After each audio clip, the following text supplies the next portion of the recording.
আমাদের মাঝে মূল্যবান এরিয়া যদি আমরা প্রায় 9টা বিধান পরিমাণ যথেষ্ট পরিমাণ দেওয়া সম্ভব হচ্ছে মন্ত্রিসভায় তারা এই এলাকা তৎকালীন পৌর নিগমের বা পৌরসভার কোন ত্রিপুরা জল বোর্ডের সিইও সাহেব আমাদের এবং রামনগরের বাকি ওয়ার্ডগুলি জলগুলো পেয়ে যাবেন এবং আমাদের সকল কথায় বলছি মাননীয় মুখ্যমন্ত্রীর প্রবলেম চলে যাবে ভীষণ পরিমাণে। সেক্ষেত্রে আমাদেরও আমরা বলবো যে এত বড় একটা প্রোগ্রাম এবং উনিও চাইছেন সমস্ত পুকুরগুলো। সত্যি আমরা খুশি আজকে এখানে এই ধরনের একটা অনুষ্ঠানে আমরা আসতে পেরে এবং সময়ে সেই কাজটা হয়েছে, সেটা হচ্ছে সবচেয়ে বড় জিনিস। আজকে অত্যন্ত ভালো লাগে যখন বাইরের থেকে গত 2-3 দিন আগে আপনারা সবাই দেখেছেন যে মাননীয় যশস্বী গৃহমন্ত্রীজি এখানে এসেছিলেন এবং হিন্দির প্রচার প্রসার এবং স্থানীয় ভাষাকে কিভাবে প্যারালালি উন্নয়ন করা যায়, কিভাবে তার সম্মান দেওয়া যায় এবং তার যে কৃষ্টি সংস্কৃতি সে কিভাবে বজায় রাখা যায়। সারা ভারতবর্ষে নর্থ ইস্টার্ন জোনের তো আছে, ইস্টার্ন জোনের এবং নর্দার্ন এরিয়ার সমস্ত লোক এখানে প্রায় 3000-এর মতো লোক এসছে এবং আপনারা বিশ্বাস করুন যারা এসেছিল এর আগেও অনেক অনুষ্ঠানে এখানে এসছে, ওনারা এত আপ্লুত এবং অনেকে আমাকে বলেছে যে ত্রিপুরাতে এই ত্রিপুরা আমরা ভাবতে পারিনি কোনোদিন এত সুন্দর, বিশেষ করে আগরতলা তো গেটওয়ে অফ ত্রিপুরা বলা যায়। এবং আজকে গত 3-4 দিন ধরে মানে যে অনুষ্ঠান ছিল তার 3-4 দিন আগে ওরা অনেকে এসেছে। জায়গারও অভাব ছিল, বিভিন্ন যেসব হোটেল বা থাকার জায়গা সেখানেও জায়গা আমাদের কম পড়ছিল, কিন্তু তারা যেভাবে, আমরা তো সবাই জানেন যে ত্রিপুরার মানুষ সবসময় অতিথিদের কিভাবে বরণ করতে হয় সেটা সবাই জানে। তো সেই সুবাদে ওনারা সারা ত্রিপুরাতে কিন্তু ঘুরেছে 3-4 দিনে। আমি ওনাদেরকে অনুরোধ করেছিলাম আপনারা যখন এত দূর থেকে এসছেন, মাননীয় প্রধানমন্ত্রী শ্রী নরেন্দ্র মোদীজির অ্যাক্টিস্ট পলিসির কারণে আমরা যেভাবে আজকে ত্রিপুরা কিন্তু সুন্দরভাবে আমরা সাজাতে পেরেছি, আপনারা বিভিন্ন জায়গায় বিভিন্ন পর্যটন কেন্দ্রগুলো আপনারা ঘুরে দেখবেন যেহেতু এসছেন। ওনারা বলছিলেন যে ত্রিপুরা আমরা সারা ভারতবর্ষের মধ্যে 3rd স্মলেস্ট স্টেট, তারপরেও আপনারা যে সুন্দরভাবে আপনারা সাজিয়েছেন। আজকে আপনারা দেখুন এই মাননীয় প্রধানমন্ত্রীজি এই যে আজকে আমরা এখানে যে পুকুরের সৌন্দর্য নিয়ে ঋষি কলোনিতে আমরা আসলাম, তার আগে মাননীয় প্রধানমন্ত্রীজি কি বলছেন যে আমাদের সারা ভারতবর্ষের মধ্যে যে অমৃত সরোবর করতে হবে এবং তার প্রয়োজনীয়তা প্রতিটা ডিস্ট্রিক্টের মধ্যে 75টার মধ্যে করতে হবে এবং ত্রিপুরাতে যে টার্গেট দেওয়া হয়েছিল সেই টার্গেট অনুযায়ী আমরা অলরেডি 682টা 682 আমরা অমৃত সরোবর কিন্তু কমপ্লিট করেছি। আমরা আরো বেশি করেছি, কিন্তু তারপরে যে ক্রাইটেরিয়া সেই অনুযায়ী। এর উদ্দেশ্যটা কি? এর উদ্দেশ্যটা হচ্ছে যে আমাদের যে জল স্তর মাটির নিচে আছে সেটাকে রিজুভিনেট করা। যখন এখানে থাকবে জল, সেটা কিন্তু আজকে জল স্তর এখানে যদি আপনি কল লাগান তাহলে জলের স্তর কিন্তু আপনার পাবেন, বৃষ্টির জলও এখানে থাকবে। তো এই যে চিন্তা ভাবনা মাননীয় প্রধানমন্ত্রীজি, সেটা আজকে সারা ভারতবর্ষে আমরা দেখতে পাচ্ছি এবং সেটা কিন্তু আর যা বলছেন সেটার কিন্তু আমরা দেখলাম যে এগুলো কিন্তু কাজেও পরিণত হয়। এবং আমি যেটা বলার চেষ্টা করেছিলাম যে আজকে ত্রিপুরার যে উন্নয়ন, যদিও বিরোধীরা কিন্তু উন্নয়ন দেখতে পান না, কিন্তু কিছু করার নেই। ওনারা উন্নয়ন না দেখার জন্যই যে কালো চশমা পরে আসেন, বা ওনাদের আমি মাঝে মাঝে বলি যে চোখের ছানি পড়ে গেছে এবং ছানি অপারেশন করলে ভালোভাবে দেখতে পাবে যে উন্নয়ন কাকে বলে। আমি গত এই 1 বছরে, বাকি তো বাদ দিন, আমাদের সরকার এসছে আজকে প্রায় 8 বছর হয়ে গেল, ভারতীয় জনতা পার্টির সরকার। গত 1 বছরে আমি প্রায় 1300 কোটি টাকার উপরে শুধু ফাউন্ডেশন লেক এবং বিভিন্ন জায়গায় উদ্বোধন করেছি।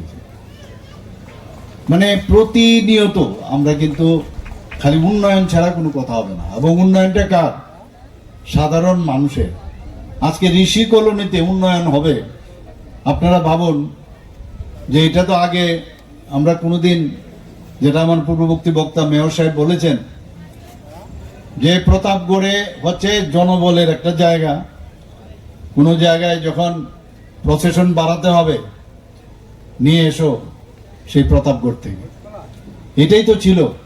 প্রতাপগড়ের মানুষও যেত। আর আমরা কিন্তু এই রাস্তায় নেই, আমরা বলছি যে প্রতাপগড়ের এই ঋষি কলোনির মতো জায়গার মধ্যে এরকম একটা সুন্দর একটা পুকুর তৈরি করা। মানে একবার জিজ্ঞেস করবেন ওরা যখন আসবেন, আপনারা কোথায় ছিলেন এতদিন? শুধু ঋষি কলোনিতে না, এটা কিন্তু একটা মানে আমার মনে হয় একটা দৃষ্টান্ত যে এইরকম একটা জায়গার মধ্যে যাদের বলা হয় যে লাস্ট মাইল পর্যন্ত বেনিফিশিয়ারি স্কিম পৌঁছানোর দরকার, মাননীয় প্রধানমন্ত্রীজি যেটা বলছেন, আজকে আমরা বলবো যে এটাও কিন্তু তার একটা প্রকৃত উদাহরণ। এখানে অনেক গরিব মা বোনেরা আছেন, এখানে থাকেন, জীবন কিন্তু এভাবে চলতে পারে না। কমিউনিস্টরা সবসময় ধরে নিয়েছে যে যত বেশি গরিব থাকবে ততই আমাদের ভালো, কারণ এবং যত বেশি অজ্ঞান থাকবে, পড়াশোনা কম জানবে, তত আমাদের জন্য ভালো, কারণ প্রশ্ন করতে পারবে না, বুঝতে পারবে না। আর আমাদের মাননীয় প্রধানমন্ত্রীজি এবং আমাদের সরকার, আমরা কি বলছি যে আমরা চাইছি যে শিক্ষা দীক্ষায় তাদের মান উন্নয়ন, আর্থসামাজিক উন্নয়ন যেন ভালো হয়, তাদের যে মডেস্টি তাদের লাইফের, সেই লাইফ যেন সুন্দর হয়, সেই ব্যবস্থা আমরা করছি। সেটা কিন্তু কথাই নয়, কাজের মাধ্যমে। এখানে মায়েদের, মেয়েদের বা যারা মহিলারা আছেন, আপনারা নিশ্চয়ই জানেন যে মহিলাদের জন্য এত প্রকল্প, তাদের সিকিউরিটি থেকে আরম্ভ করে তাদের আর্থসামাজিক উন্নয়নের জন্য যে লাখপতি দিদি, আমি তো শুনিনি কোনোদিন কোনো প্রধানমন্ত্রী এইভাবে ডিসিশন নিতে যে লাখপতি আমার মেয়েদের বানাতে হবে। ত্রিপুরাতে আমরা টার্গেট নিয়েছি 1,18,000, আর সেই জায়গার মধ্যে আমরা এখন 1,08,000 আমরা বানিয়েছি, অর্থাৎ 95% আজকে লাখপতি দিদি হয়েছে। নতুনভাবে সাজানোর চেষ্টা করছি। 4 বছর আমাদের পূর্তি হয়েছে। আমাদের পৌর নিগমের, আমাদের কর্পোরেটর সবাই ভালো কাজ করেন। আমাদের সরকারের সহযোগিতার সবচেয়ে বেশি আসার বিষয় যেটা, আমাদের মুখ্যমন্ত্রী সর্বদাই আগরতলা পৌর নিগমের সমস্ত অংশের সমস্ত জায়গা অলিগলি কথা উনি চিন্তা ভাবনা করেন, আমাদেরকে নির্দেশ দেন, দিশা দেন, এবং আমাদের রাজ্য সরকারের সমস্ত দপ্তর সেভাবে সহযোগিতা হাত বাড়িয়ে দিয়েছে বলে আগরতলা শহরকে একটা নতুন মাত্রায় আমরা পৌঁছতে পারছি। একটু অপেক্ষা করতে হবে। এবং যানজটের ক্ষেত্রে মাননীয় মুখ্যমন্ত্রী অনেকগুলি পদক্ষেপ নিয়েছেন, নগরায়ণ দপ্তর থেকে অনেকগুলি পদক্ষেপ নেওয়া হয়েছে।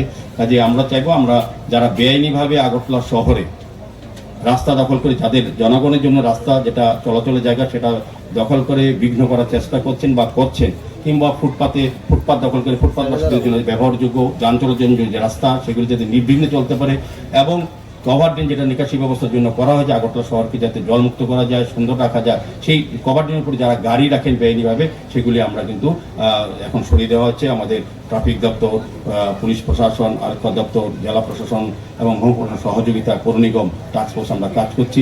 মাননীয় মুখ্যমন্ত্রী বলেছেন শহরকে সুন্দর রাখতে হবে, যানজট মুক্ত রাখতে হবে, জঞ্জাল মুক্ত রাখতে হবে, নির্মল আগরতলা করতে হবে, এবং দেখার মতো আগরতলা যাতে সারা ভারতবর্ষের মধ্যে হয় সেদিকে আমরা লক্ষ্য রেখে কাজ করছি। আবারও আমি সবাইকে, উপস্থিত সবাইকে অনেক অনেক ধন্যবাদ জানাচ্ছি। আগরতলা পৌর নিগম কত কাজ করেছে, আমাদের রাজ্য সরকার কত কাজ করছেন সারা রাজ্যের উন্নয়নের জন্য, এটা আপনাদের অভিজ্ঞতা নিয়ে মিলিয়ে দেবেন। আমরা তো বলবোই, কিন্তু আপনাদের অভিজ্ঞতা যারা আছেন তারা আগরতলাকে আগেও দেখেছেন, এখন বর্তমান আগরতলা, আগেও রাজ্যে বসবাস করতেন। এই রাজ্যের চেহারা যোগাযোগ ক্ষেত্রে বলুন, সমস্ত ক্ষেত্রে বলুন, স্বাস্থ্য, শিক্ষা, পর্যটন, কৃষি, সমস্ত দিকে আমাদের রাজ্য আমার মাননীয় মুখ্যমন্ত্রীর নেতৃত্বে এগিয়ে যাচ্ছে। সেটা শুধু আপনাদের সহযোগিতা করতে হবে। একটু আগরতলা শহরের বাসী যারা, আমি অনুরোধ থাকবো আজকের সবার শেষের দিকে, যে এত সুন্দর পুকুর আমরা করে দিয়েছি, সরকারিভাবে সম্পদ তৈরি করা যায়, সম্পদ রক্ষা করা আরও বেশি কঠিন। এই এলাকার লোককেই এটা রক্ষা করতে হবে, এটা সৌন্দর্য সমস্ত দিক থেকে যেগুলি অসুবিধা হবে সেগুলি আমাদের দপ্তরের সঙ্গে কথা বললে পরে, বা আমাদের কর্পোরেটর যিনি ডেপুটি মেয়র আছেন ওনার সঙ্গে কথা বললে আমরা বাকি কাজগুলি, যেটা র্যাম্পেক্সে বলার চেষ্টা করেছিলেন, আমাদের কমিশনকে বলে বলেছেন যে আরও কিছু সবুজায়ন করা, সেটা নিশ্চয়ই করবেন। উনি আমার সঙ্গে অনেক সময় আলোচনা করেন আগরতলা শহরের ডেভেলপমেন্ট নিয়ে। তা আমি বলবো যে আমাদের সমস্ত ভাবনা সদর্থক, আমাদের মুখ্যমন্ত্রী যেখানে আছেন, আমাদের কাজ হবে শুধু আপনাদের সহযোগিতা হতো, আগরতলাকে আপনাদের মন মতো করে আমরা তুলে দেবো। নমস্কার।